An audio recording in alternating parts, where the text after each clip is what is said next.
Welcome to Fluent Phonics.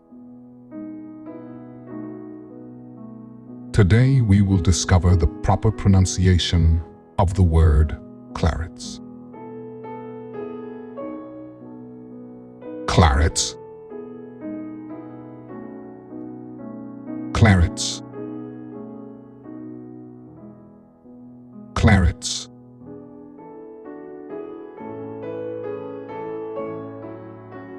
Here's an example of how one might use it in a sentence.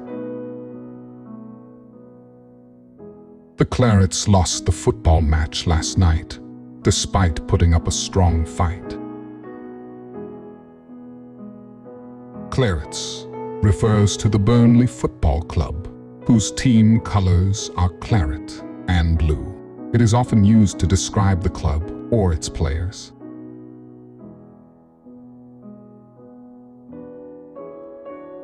Thank you for your time. If you enjoyed this, please like and subscribe for further content.